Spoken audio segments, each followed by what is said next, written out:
komeza uvuge hanyuma mwibagiwe muti mwibagiwe poroje mu by'ukuri mwibagiwe poroje mwagomba gukora nicyo bivuze.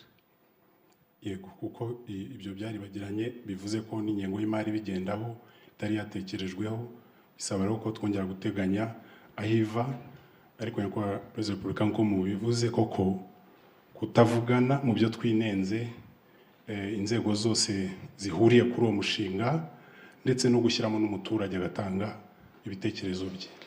Ubu ibi mwabimenyeye hano aho iminsi mumaze hano ntabwo mwari mubizi. Cyenda kubwira ko mbizi imyaka 30 ishize.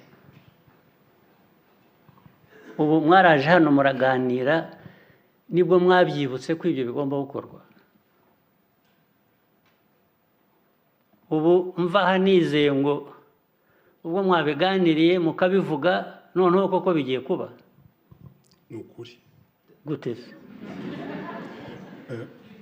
Mu byo twinenze ugiye kumera nka bya bindi nababwiraga akora ikosa mu gitondo akarisabira imbabazi bwajya kwira akaba yarisubiyemo.